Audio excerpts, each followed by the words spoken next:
사랑하는 형제자매 여러분, 우리가 이해하지 못하는 것을 이야기해야 할 때 우리는 자주 어떤 우리들의 무지를 미사여구를 통해서 가리고자 합니다. 오늘 우리는 정말 우리가 이해할 수 없는 어떤 사건에 관해서 함께 이야기를 하도록 하겠습니다.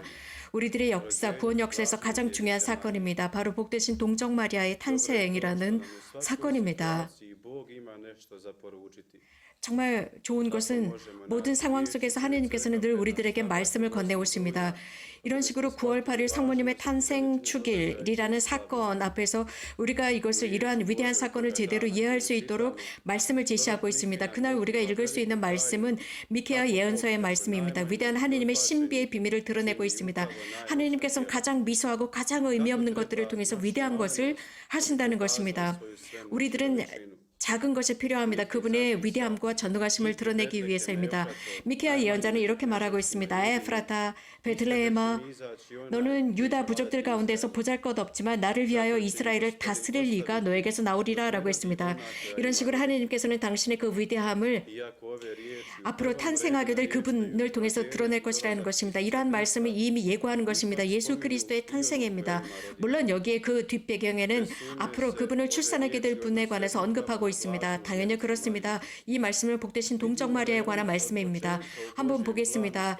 창세기 때부터 이미 하느님의 구원 경륜 역사 속에 그분은 계셨습니다.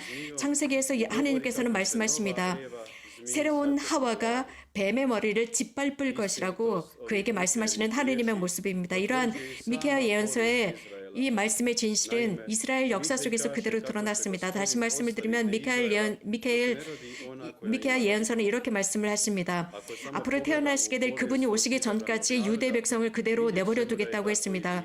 실제로 이스라엘 역사 속에서는 이러한 암흑의 시대가 있었습니다. 그리스도께서 탄생하시기 400년 동안 이 유다는 암흑 시기를 살았습니다. 예언자가 없었습니다. 그렇기 때문에 모든 이스라엘 백성들은 언제까지 우리가 고대해야 할까? 언제까지 살아계신 그 하느님, 그 강력하신 하느님께서 선택된 백성 사이에 드러나실 것이냐라고 그들은 고대하곤 했습니다. 하느님께서는 당신의 장소와 시간을 선택하십니다. 그분께서 출산을 하셔야 했습니다. 하지만 그렇게 하기 위해서는 당신의 아들의 오심을 준비하기 위해서 원죄와는 상관없는 분을 준비하셨습니다. 인간은 사람으로 태어나기 위해서는 어머니가 필요합니다. 이렇게 인성을 취하시는 그분을 위해서도 마리아를 선택하십니다. 아주 깨끗한 소녀였습니다. 나자렛의 소녀였습니다. 겉으로 보기에는 아주 통상적이고 보통의 소녀였습니다. 우리가 한번 기억해 보아야 할 것은 하나님께서는 늘 정말 미소하고 아무 가치 없는 쓸데없는 모든 것들을 통해서 위대한 당신의 일을 완성하십니다. 복되신 동정 마리아야말로 이런 하나님의 말씀, 예언자의 말씀을 그대로 증명해주고 있습니다. 복되신 동정 마리아의 탄생의 그 시기는 위대한 구원 경륜 역사의 시작이었습니다. 그러므로서 모든 것들 예수님께서 오심을 준비하는 준비 기간이 되었습니다. 이유는 마리아는 은총을 가득히 입으신 년이었습니다. 성령으로 가득 차 있었습니다. 그분은 원죄의 흔적이 없었습니다. 원죄와는 상관이 없는 분이었습니다. 어쩌면 이것으로 우리가 이해하기 위해서는 이것만으로도 충분하지 않을 수도 있습니다. 하느님의 그 지혜, 지식은 바로 이 부분에 있습니다. 그렇기 때문에 오늘 교회는 이 성모님의 탄생 축일을 위해서 우리들에게 다음과 같은 복음을 제시하고 있습니다.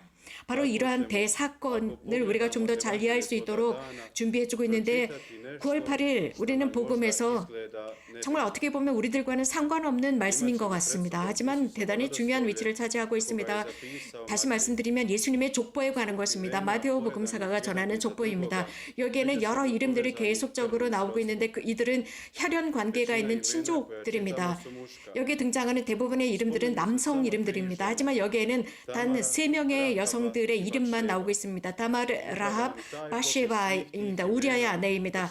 이런 식으로 해서 모든 이름들이 등장하고 있는데 그러면서 예수님의 이름까지 나열을 하고 있습니다. 하나님께서는 이렇게 역사 속에 들어오십니다. 이렇게 죄를 짓고 나약한 인간 속으로 들어오십니다. 거기는 바로 예수님의 이름이 있었습니다. 그 속에는 하나님을 사랑하고 하나님께서 원하시는 대로 사는 사람도 있었지만 음행과 방탕한 생활과 살인을 저지르는 사람들도 있었습니다. 이렇게 하나님의 길을 걷는 사람들도 있었지만 그렇지 않은 사람들도 있었습니다. 또 여성들의 이름도 등장을 하고 그렇지 않은 이름들도 있습니다. 이런 식으로 하나님께서는 참 진리는 있는 그대로를 숨기지 않고 거짓 없이 드러내는 것입니다. 이렇게 하나님께서는 이러한 모든 인간 역사에 들어오십니다. 죄를 짓고 나약한 인간의 역사를 들어와서 바로 그 역사를 구원하시고 해방시키고자 하신다는 강력한 의지를 보여주시면서 이 모든 일을 당신이 소유하신다는 것을 보여주고 있습니다. 그렇기 때문에 아브라함에서부터 예수님 시대까지 모든 족보를 나열해주고 있습니다. 이러한 족보 맨 마지막에 가다 보면 아주 특이한 사항을 발견하게 됩니다.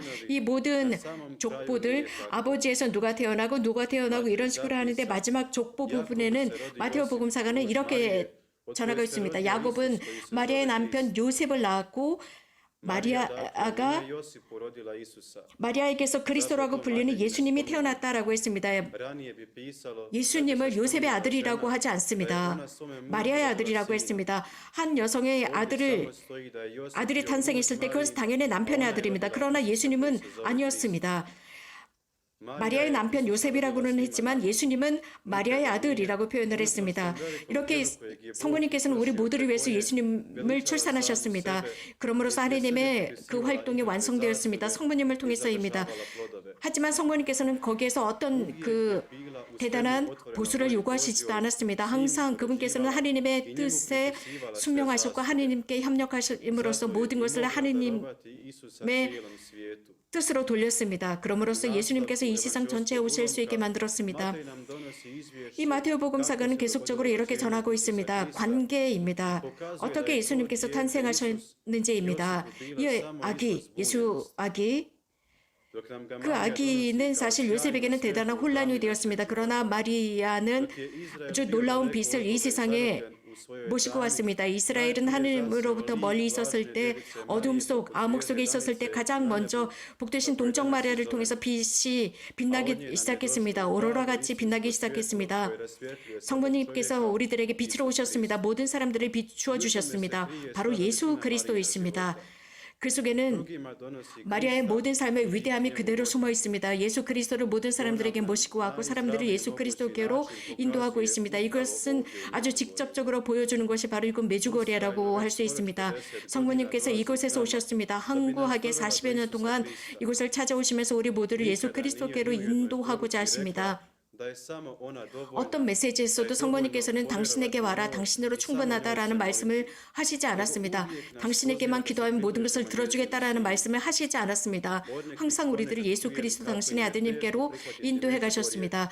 또 어떤 사람들은 메주거래를 받아들이기가 어렵다고 하는 이유가 바로 죄를 짓는 인간들을 통해서 이런 하늘과 땅을 연결하는 이러한 아주 중요한 매개체가 인간을 통해서 온다라는 것이었습니다. 그러나 예수님의 족보를 통해서도 우리가 알 수 있는 것처럼 성모님께서도 이러한 족보에 속하셨고 그 속에 죄를 짓는 여러 많은 사람들이 등장하는 것과 같습니다. 하나님께서는 우리들을 살펴주십니다. 보호해 주십니다. 우리들이 어떤 사람이든지 상관없이 우리들을 지켜주시고 보호해 주시고 구원하십니다. 동정 마리아께서는 우리들이 항상 주님과 함께 할 수 있도록 당신의 아드님께로 우리들을 인도하시는 어머니이십니다.